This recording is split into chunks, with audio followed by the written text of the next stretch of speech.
ഇനി നമ്മൾ പോകുന്നത് ലോകത്തിൽ തന്നെ, അതായത് ഗിന്നസ് വേൾഡ് റെക്കോർഡിൽ കയറിയ മിറാക്കിൾ ഗാർഡൻ്റെ അകത്തേക്കാണ്. നമ്മൾ അബുദാബിയിൽ വന്നിട്ട് ആദ്യമായിട്ട് പോയ സ്ഥലമാണ് മിറാക്കിൾ ഗാർഡൻ. അബുദാബിയിൽ നിന്ന് ദുബായിലേക്ക് ഏകദേശം ഒരു 3 മണിക്കൂർ ട്രാവൽ ഉണ്ട് കേട്ടോ. നമ്മൾ എത്തിയതൊരു 12 മണി ആ ടൈമിനാണ്. ഇവിടെ നിന്നാണ് കേട്ടോ നമ്മൾ ടിക്കറ്റ് എടുത്തത്. അതായത് ടൂറിസ്റ്റുകൾക്ക് 100 ദിർഹം, എമിറേറ്റ്സ് ഐ ഡിയിലുള്ള ആൾക്കാർക്ക് 70 ദിർഹം കൊടുത്താൽ മതി. അപ്പോൾ പരിചയമുണ്ടെങ്കിൽ ആരെങ്കിലും എമിറേറ്റ്സ് ഐ ഡിയിൽ നമുക്ക് ടിക്കറ്റ് എടുക്കാം. പിന്നെ ഇതിൻ്റെ ലെഫ്റ്റ് സൈഡിലായിട്ട് നമുക്കൊരു കഫേ വരുന്നുണ്ട്. ഇൻസ്റ്റഗ്രാം റീൽസിലൊക്കെ കാണുന്ന ഒരു യൂറോപ്പ് വൈബ് വരുന്ന കഫേയില്ലേ, അവിടുന്ന് വീഡിയോസും കാര്യങ്ങളൊക്കെ എടുക്കാം കേട്ടോ. പിന്നെ പറയാനുള്ളതെന്ന് വെച്ചാൽ ഫോട്ടോസൊക്കെ എടുക്കണം, റീൽസൊക്കെ എടുക്കണം എന്ന് ആഗ്രഹമുള്ള ആൾക്കാർ മാക്സിമം രാവിലെ അവിടെ എത്താൻ ശ്രമിക്കുക. അതായത് രാവിലെ ആണെങ്കിൽ ഇത്ര അധികം ക്രൗഡ് ഉണ്ടാവില്ല. നമ്മളൊരു ഉച്ച സമയമായതുകൊണ്ട് ഭയങ്കര തിരക്കായിരുന്നു. ഭയങ്കര എന്ന് വെച്ചാൽ ഞങ്ങളിങ്ങനെ ബേക്കിൽ പോകുന്നൊരവസ്ഥ ഉണ്ടാവില്ലേ, അത് തന്നെ കേട്ടോ. അപ്പോൾ നിങ്ങൾ മാക്സിമം രാവിലെ ചെല്ലാൻ നോക്കുക കേട്ടോ. ഫുൾ ഫോട്ടോ എടുക്കാനുള്ള സെക്ഷനാണ്. നമ്മൾ കയറുമ്പം തന്നെ കാണുന്നത് ഈ ഒരു അലാവുദ്ദീൻ്റെ അത്ഭുത വിളക്കാണ്. അത് ഫുൾ ഫ്ലവറിലാട്ടോ അവർ ചെയ്തത്. ഫുൾ സ്ട്രക്ചേഴ്സ് അവിടെ ഉള്ളത് ഫ്ലവറിലാണ്. എനിക്ക് തോന്നുന്നത് നമ്മളെ നാട്ടിലും വേണമെങ്കിൽ ഇങ്ങനെയൊക്കെ ചെയ്യാൻ പറ്റും.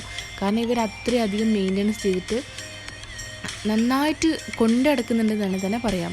ഇത്ര അധികം ടിക്കറ്റ് റേറ്റ് ആണെങ്കിൽ പോലും അവിടെ അത്രയും തിരക്കുണ്ട്. അപ്പം അതിനനുസരിച്ചിട്ടാണ് അവരത് മെയിൻറ്റെയിൻ ചെയ്യുന്നത്. ഈ ലെഫ്റ്റ് സൈഡിലായിട്ട് ഫുള്ളായിട്ട് ഫുഡ് കോർട്ടാണ് വരുന്നത്. അതായത് മക്കൾക്ക് ഫീഡ് ചെയ്യാനും ഒക്കെയുള്ള സൗകര്യം അതിൻ്റെ ഉള്ളിൽ തന്നെയുണ്ട്. പിന്നെ ഇതാണ് എനിക്ക് ഏറ്റവും അവിടെ ഇഷ്ടപ്പെട്ടൊരു കാര്യം എന്ന് പറയുന്നത്, ഇത് ഡാൻസിങ് ആയിട്ടുള്ള സ്ട്രക്ചേഴ്സാണ്. അതായത് ഫ്ലവറിൽ അവർ ഡാൻസിങ് ചെയ്യുന്ന ഒരു സ്ട്രക്ചർ ഉണ്ടാക്കി വെച്ചിട്ടുണ്ട്. ഞങ്ങൾക്ക് കുറേ നടക്കാനുണ്ട് കേട്ടോ അതിൻ്റെ ഉള്ളിലൂടെ. കുറേ നടക്കും. പിന്നെ ഞങ്ങൾ സ്ട്രോളറും കാര്യങ്ങളൊക്കെ ആയിട്ട് കേട്ടോ എടുത്ത് കൊണ്ടുപോയത്. മക്കൾക്ക് എത്തണമല്ലോ. പിന്നെ മക്കളെ കുറേ ഫോട്ടോസൊക്കെ എടുത്ത്, പിന്നെ ഞങ്ങളും കുറേ ഫോട്ടോസും കാര്യങ്ങളൊക്കെ എടുത്തിട്ടോ. നമുക്ക് എൻജോയ് ചെയ്തിട്ട് കുറേ നടന്ന് കാണാനുള്ള സംഭവങ്ങളുണ്ട് കേട്ടോ ഇതിനകത്ത്. അപ്പോൾ എന്താക്കുക, എല്ലാവരും ഒന്ന് ഇനി ദുബായ് ചെല്ലുമ്പോൾ ഒന്ന് ട്രൈ ചെയ്യാം കേട്ടോ. ഇവിടുത്തെ ഏറ്റവും വലിയ അട്രാക്ഷൻ എന്ന് പറയുന്നത് 5 ലക്ഷം ഫ്ലവേഴ്സ് കൊണ്ടാണ് ഇവിടുത്തെ എമിറേറ്റ്സ് ഫ്ലൈറ്റിൽ ഒരു 5 ലക്ഷം ഫ്ലവേഴ്സ് കൊണ്ടാണ് ഈ ഒരു എമിറേറ്റ്സ് ഫ്ലൈറ്റ് അവർ ചെയ്തിട്ടോ. ഇത് കാണാൻ എന്തൊരു ഭംഗിയാണെന്നറിയോ. നേരിട്ട് കണ്ടാലേ നമുക്ക് ഇതിൻ്റെയൊക്കെ ഭംഗി മനസ്സിലാവുള്ളൂ. അപ്പോൾ നിങ്ങൾ പോകുന്നതാണെങ്കിൽ എന്തായാലും മിറാക്കിൾ ഗാർഡൻ വിസിറ്റ് ചെയ്യുക. അതും മോർണിംഗിൽ തന്നെ വിസിറ്റ് ചെയ്യാൻ ശ്രമിക്കുക കേട്ടോ.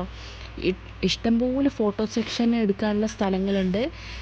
ഫുഡ് കോർട്ടുകളുണ്ട്, ഷോപ്പിങ്ങിനുള്ള സ്പേസ് ഉണ്ട്, ഒക്കെ ഉണ്ട്. മാക്സിമം രാവിലെ അവിടെ എത്താൻ ശ്രമിക്കുക. എന്നാൽ നമുക്ക് മാക്സിമം അവിടെ കവർ ചെയ്യാൻ പറ്റും. ഞങ്ങൾ അവിടുന്ന് ഒരു 2 മണിക്കൂർ അതിനുള്ളിൽ നിന്നിട്ടുണ്ടാവും കേട്ടോ. നമുക്ക് പെട്ടെന്ന് അടുത്ത സ്ഥലം കൂടി പോകേണ്ടത് കൊണ്ട് നിങ്ങൾക്കിപ്പോൾ ടൈം ഉള്ളതാണെങ്കിൽ നമുക്ക് കുറച്ചധികം നേരം അതിനുള്ളിൽ സ്പെൻഡ് ചെയ്യാം കേട്ടോ.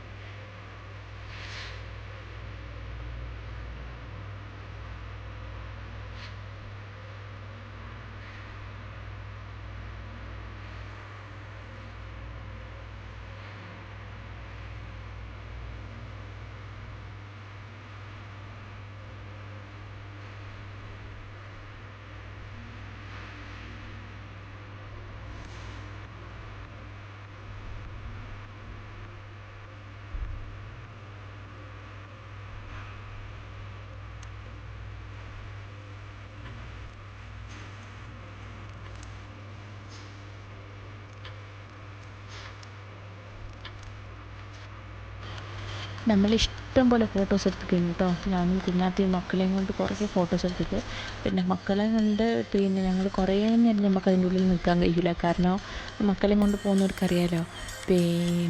ഇപ്പോൾ ഒറ്റയ്ക്കൊക്കെ പോകുകയാണെങ്കിൽ കുറേ സമയം നമുക്ക് എൻജോയ് ചെയ്യാനുണ്ടാവും കേട്ടോ.